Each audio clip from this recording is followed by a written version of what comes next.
mic check, please. Hey everybody, welcome back to the Ducks Unlimited podcast. I'm your host, Chris Jennings. I'm your host, Dr. Mike Brazier. My name is John Gordon. I'll be your host. And I'm your host, Katie Burke.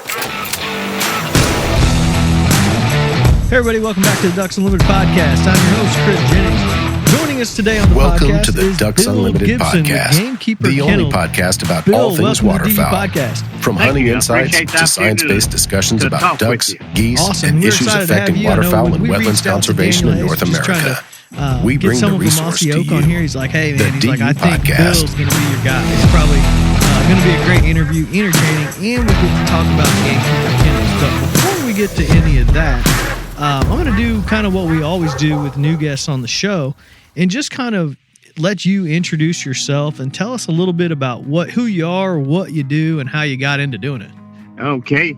I'm Bill Gibson. I'm the director of Gundog operations at Mossy Kennels. And it's a long story about how I got here. I was a federal law enforcement officer for many years, and I retired 28 years ago. And the city of Tupelo taught me into taking an assistant chief job, and I stayed with that 6.5 years. And then the mayor in West Point called me and wanted me to come down here and take over the police department as chief, and I did that. When I moved down here, I moved next door to the CEO of Mossy Oak, Toxie Hayes. And I've been training dogs most of my life, off and on anyway. And I was training out in the yard and trained a couple of dogs for him. And he said, you know what, we need to go in the kennel business. That's how I got here.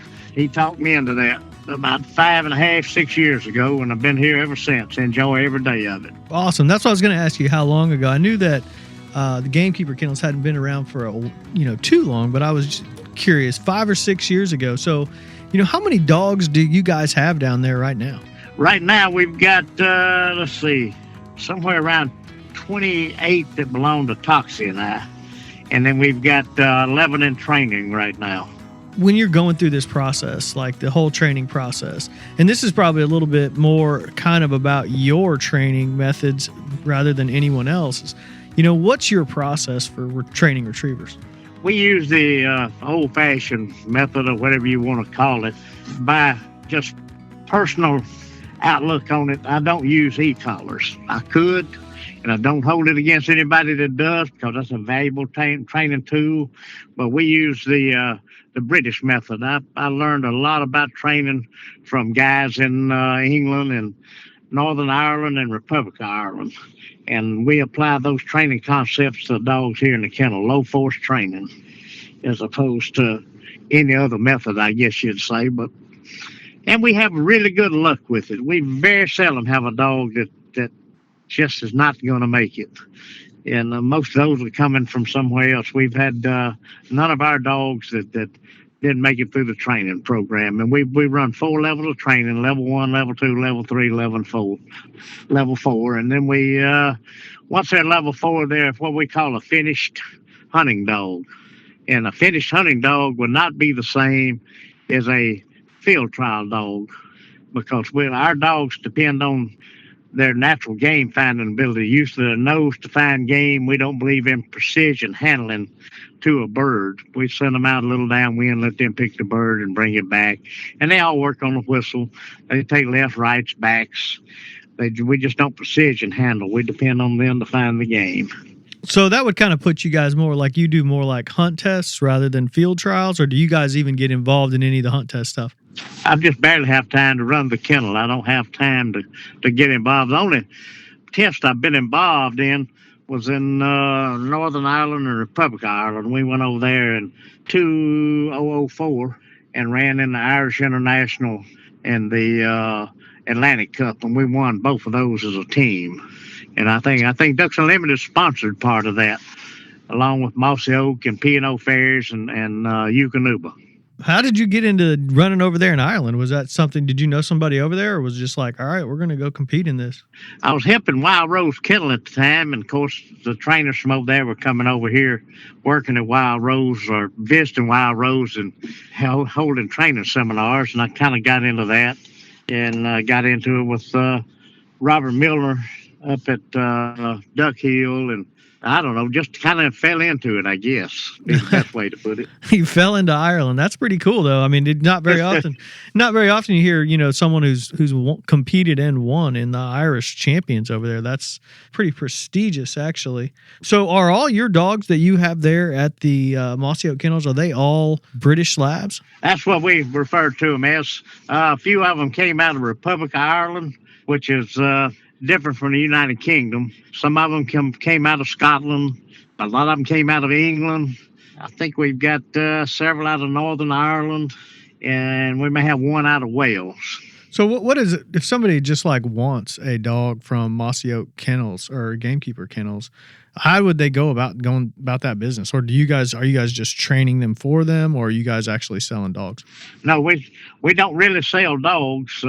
We sell puppies. Okay. And yeah. We don't have that many because we don't have that many litters every year. We may have 7 or 8 litters a year, and of course demand is high, so we usually keep a waiting list. Right now we're selling pups in 2023 and have been for quite some time, and we're basically sold out for 2022. Oh, wow. You just got to get on the list, I guess it sounds like. Right. What we do is we require a $500 deposit. They put the deposit down, we put them on the list to get a puppy, and when they make their choice, a particular litter, sex, color, and then when the litter's born, we call them. If they were lucky enough to get one, we call them, and if they're lucky enough or whatever not to get one or unlucky enough, then we call them and tell them, we need to move to another litter because we didn't have enough males, we didn't have enough females, or we didn't have the right color. So did you get into training dogs through duck hunting? Is that how you started doing it, or was there someone that was just impressionable on you? I got into duck hunting when I was a youngster, and that was quite a few years ago. I'm 78 years old now, and kind of got into it back in the 60s. So I've been doing it a long time. Yeah, and been hunting and training dogs for a long time. And that's that kind of leads me to an interesting question. Like, as far as dog training goes, what has changed over, the last 40 or 50 years of doing this that just like kind of blows your mind? That's like, I can't believe we're doing this now. What happened to me was I got a British Lab back in 2000. The dog was laid back, good house dog, really nice hunting dog. I really liked the dog, and I just got into the British Labs pretty heavily after that. And that was my major change, going from one particular type of training to another type of training, and going from pressure to no pressure training, I guess you need to say it. Yeah, so you started out in doing like pressure training with, and then just completely fell in with like the whole British Lab thing. That's an interesting angle. And it just kind of came natural. I just like the demeanor. I like the biddability of the English or British Labs. The English Labs I don't like, but British Labs I like. And so just kind of fell into it. Liked the British Labs. Liked, like I say, the biddability, the trainability, and everything about them. So I just stuck with it. Now, do you travel around with any of the Mossy Oak dogs, or, people want, are they basically coming down to West Point to see them or anything like that? Every now and then I'll go somewhere and put on a little exposition, but my time is very limited. If we've got a Mossy Oak customer, that wants to do a dog training seminar at their location, like before pheasant season opens up north and things like that, then we go up there and do that.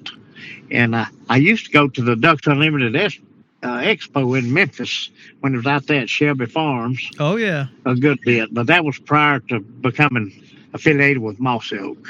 Yeah, those dog ramps are still here on the campus around the lake where they used to run the expo and have the dogs jump off the ramps. They had built docks and stuff, and those docks are still here, but we don't do the expo anymore. No, I hated that too, because I've been a member of Ducks Unlimited for eons. Way back in the 60s. I've got most of the magazines back that far. Really? Yeah. May have to go through that collection there. We may have a couple that we might need here. The magazine staff, I want to say it was 68 or 69, one of the first years. I'll have to check with our historian here to see. Yeah, I've got a ton of them. Some of them I got 2 of them, some 3, and some just 1. So, but they go way back there. That's very cool. So just for like our listeners to kind of get an idea of kind of the way that you train, these British Labs. I know you said it's not like, not pressured, things like that. But, what would be like a typical training session for, let's say, a young dog, just getting started? What's the process from puppy all the way through? If we get a puppy in, and we have quite a few of them in right now that we bought overseas and brought them in, and even the puppies that we keep out of our litters here at the kennel, for future breeding. The first thing we do is we start them when they are 7 weeks old on the sit command. And the way we do that is at feeding time. We'll take the bowl, get our scent on the feed by running our hand down in the bowl and feeding of all the food and make sure we got a lot of human scent on it. Then we tell the pup to sit. And when the pup sits, we start lowering the bowl. If he stands up, we raise the bowl back up, take a step toward him, he'll sit again.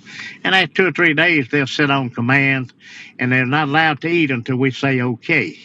So they have to sit till we tell them okay, and then they can eat. And that's the start of our basic training for our dogs, so that we get a real early start. Other than that, we don't put a lot of pressure on them until they're not what I'm talking about, not physical pressure, but just training pressure on them until they're 6 months old.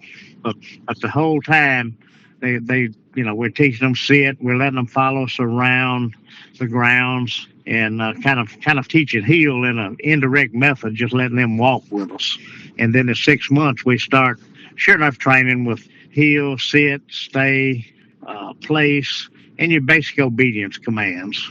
And we'll work on that for a couple of months, and then we'll move up to the basic retrieving and work through that on land, singles and then doubles and then triples. And we'll work them on stopping on the whistle. We get away from voice command to go to a whistle command using a 211.5 English whistle. So, and that whistle, by starting them at an early age on the whistle and transitioning from sit to 1 peep on the whistle, it makes it easier when we start getting into more advanced training, like stopping on the whistle and taking hand signals and the really advanced stuff. So we just have a steady progression. We don't do any 2 dogs alike because all dogs are not alike. We don't have canned training programs. We don't have a certain set of sequences we follow. We just try to read the dog and advance the dog as soon as we think the dog is able to advance to the next level.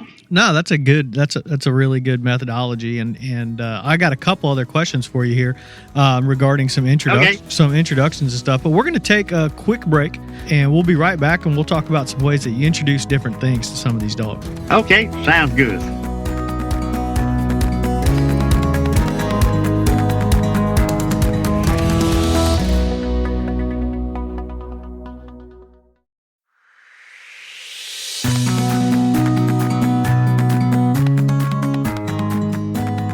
Hey everybody, we're back with Bill Gibson, from the director of Gundogs with Gamekeeper Kennels. Before we took a break, we were kind of chatting about some of your methods and how you guys are doing it. And you pointed one thing out that I thought was really, really good, and not only for trainers, but also for just like amateur trainers who are training their dogs. And you mentioned that as you're going through the training process with some of your dogs, you're letting them kind of set the pace. You don't have a rigid of saying, hey, at 7 weeks we're doing this, at this we're doing this, at this we're doing this. And you kind of let the dog learn. Is that something that is pretty common among like the Irish trainers that you kind of got your influence from? Yes, they don't have a set training pattern either. They just advance the dog as they think the dog is able to advance. They got a certain standard they hold a dog to for every command, and as soon as that dog beats that standard and gets it reinforced a bit, then they move to the next, and then the next, and then the next. And then they start joining all these individual pieces into the whole picture so that the dog starts putting all this together and is a started retriever and then a finished retriever.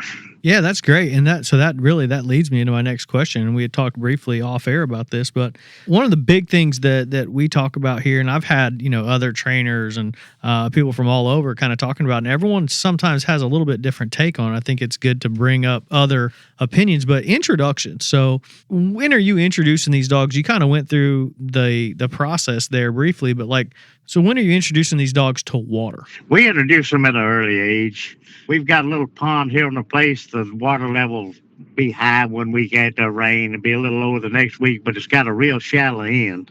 And we just walk the dogs, the whole litter, a lot of times down to the water and just let them play in the shallow water. And that basically introduces them to water. And then when they're a little older, then after we get a little control on land, we'll start working them on water where we can exercise a good bit of control over them in the water. Because if you can't control them in the water, you got to either swim out there or wade out there to make a correction. And I'm not much on wading out in cool weather. Yeah, you don't want to be swimming out there after your dog. That's probably not a good sign. What about layout blinds, like dog hides, things like that? Is that something that you're doing later on in the basic obedience process, or is that something that you kind of kick off pretty early so they're comfortable with it? We kick off pretty early with a place command. Okay. And we'll have a place stand, and we'll teach them to get on the place stand. When we say place, we may have 3 place stands out, and we bit the middle one, put them on place, and then send them left on a place to the one on the left, and then to the right, or to the right, and then to the left. So we do that, and then we introduce them to I guess you'd call it a hide. That's what they call it in Britain anyway. And use the place command. Tell them place, snap the fingers. If they're a little reluctant about going in, we may throw a treat in there so that they go on in. And we've already started them on the kennel command at an early age and throwing a treat in a kennel. So they go in their kennel and don't come out until we tell them to. So when are you introducing gunfire? I know that's always a topic of discussion with amateur and professional trainers. Everybody kind of does it a little different. So when does that come in? Right after we finish our basic obedience training, we'll introduce the gunfire. And the way that we do that is we set remote launchers out and fire the dummy back toward us. We may be 100 yards from it, and the launcher will throw it 50 yards. So it's 50 yards out there. The dog's already doing a little single retrieve every now and then, and it learns to associate the sound of gunfire with the dummy coming out and hitting the ground, and then the dog gets its reward, which is the retrieve. So that's the way we do it. A lot of people say, well, when they're real young, just when you feed them, start beating pots and pans around them. That's not the way to do it. Yeah. Not to me anyway, because I don't want to be sitting down eating a steak and somebody banging pots and pans in my ear. My ears are bad enough like it is. Yeah. And I think the dog's probably the same way. It doesn't want to be with a lot of noise while it's enjoying its food. Instead of doing anything like that or any other kind of gunfire or taking a cap pistol or whatever, we just use launchers because we want that dog to learn that the sound of gunfire means it's fixing to get a retrieve, assuming that the guy that's shooting the gun is good enough to hit something and knock it down so the dog can retrieve it. But they'll start to watch the sky, and they'll see the dummy come off the launcher. They'll hear the noise, see the dummy come off, see the dummy hit the ground, and they got to be steady. If they don't get to go get they don't get to retrieve if they're not steady. Yeah. So we're teaching multiple things at the same time. We're teaching them steadiness. We're reinforcing the sit command. We're teaching them to watch the sky for birds. We're teaching them to mark the dummy. We're teaching them many things by doing it that way and reinforcing others. Yeah, so it's basically like a long list of different things you're working on through that process, which is, very similar. It seems like it's very similar. A lot of different retrievers are doing that. I think one of the last things I want to ask you before we get out of here is, so somebody gets one of your dogs, and let's say it's even a finished dog. What advice do you give them before they hop in the truck and take off and head out on their own? We prefer that they come down and spend 2, 3, 4 days with us at least and learn how to handle the dog, because a lot of people want us to get them a finished dog or a started dog out of the UK, and we bring one in and they're not familiar with the commands. They get lost really quick.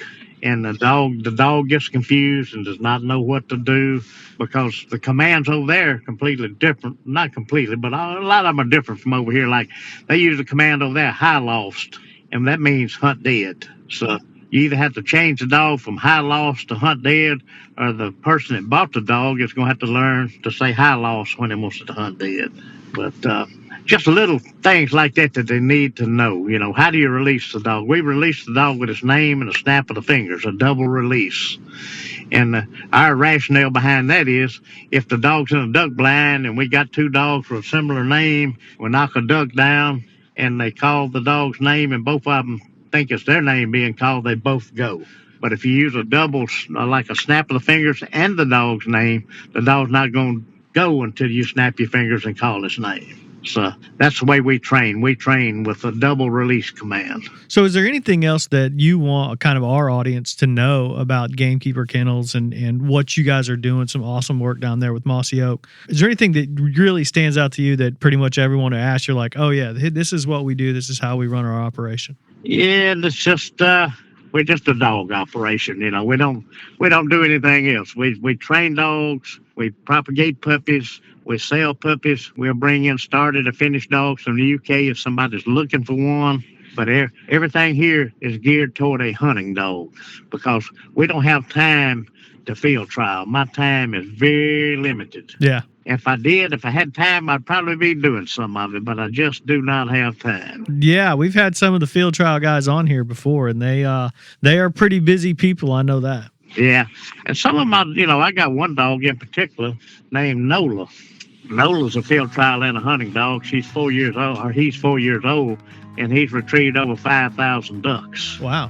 And he's also, a master hunter, and he's at the top of the UKC game, the AKC game, fixing to run SRS. He's ran in the Master National and passed. Got quite a load of credentials. Has 55 ribbons in field trials and hunt tests already.